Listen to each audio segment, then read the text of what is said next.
Hello అండి, అందరికీ నమస్కారం. ఫ్రెండ్స్, కాటేరమ్మ టెంపుల్కి అయితే వచ్చాను. మేమైతే పొద్దున్ననే వచ్చామండి. మనం ఏ వారమైనా కూడా ఒక వారం అనుకోవాలి. ఆదివారం కానీ, మంగళవారం కానీ, శుక్రవారం కానీ మనమైతే ఒక ముడుపు అయితే తీసుకోవాలండి. 9 వారాలైతే అనుకోవాలి. 9 వారాల్లో ఏ వారం ఒక్క వారం డిలే అయినా కూడా మళ్ళీ మనమైతే కంటిన్యూ అయితే చేసుకోవచ్చు. ఆ ముడుపుతో పాటు ఒక మంత్రం అయితే ఇస్తారు. 9 వారాల్లో ఆ మంత్రం అయితే మన దగ్గరే పెట్టుకోవాలండి. ఆ స్లిప్ అనేది. ఆ మంత్రాన్ని అనుకుంటూ మనమైతే చెట్టు చుట్టూ తిరిగి మన మనసులో కోరిక ఏదైనా ఉంటే గట్టిగా అనుకొని అమ్మవారిని తలుచుకొని మనమైతే అక్కడైతే ముడుపైతే కట్టాలన్నమాట. ఇక్కడైతే అమావాస్యకి పౌర్ణానికైతే పూజలైతే బాగా జరుగుతాయండి. ఫస్ట్ హోమం అయితే చేస్తారు. హోమం జరిగిన వెంటనే అమ్మవారిని ఇలా పూల పల్లకిలైతే ఊరేగిస్తారండి. అమ్మవారితోటి మనం మాట్లాడాలి అని అనుకుంటే ఆ కౌంటర్ దగ్గర ఒక టోకెన్ అయితే ఇస్తారు మనకి.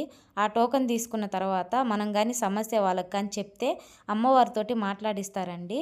అమ్మవారు మనకి సమస్య తీరుస్తాను అని అంటే కుడి పక్కకు తిరుగుతారు. కొంచెం లేటుగా తీరుస్తాను అని అంటే ఎడమ పక్కకైతే తిరుగుతుందండి.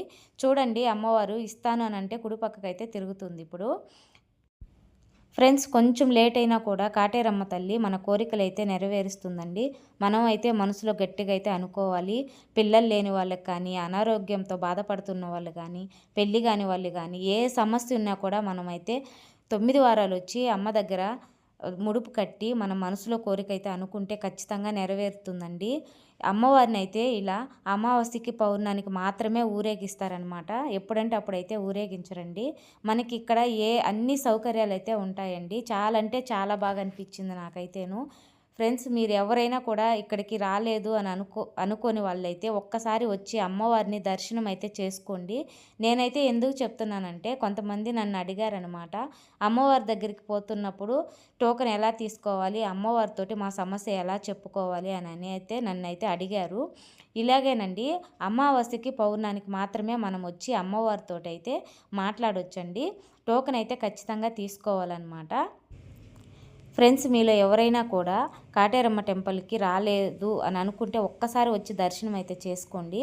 ఎక్కడో కాదండి, బెంగళూరు దగ్గర కొంచెం దూరంలో ఉన్న హొస్కోట దగ్గర అండి. ఎవరిని అడిగినా కూడా చెప్తారనమాట, మనకు తెలియని వాళ్ళు. బస్సులు అయితే మనకి ఫ్రీగానే ఉంటాయండి. ఫ్రెండ్స్, నా వీడియో మీలో ఎవరైనా కూడా చూడలేదనుకుంటే వీడియో అయితే చూడండి. 9 వారాలు అయితే వచ్చి ముడుపులు అయితే చెల్లించండి. ఫ్రెండ్స్, నా వీడియో కానీ మీకు నచ్చినట్లయితే ప్లీజ్ లైక్ చేసి సబ్స్క్రైబ్ చేసుకోండి.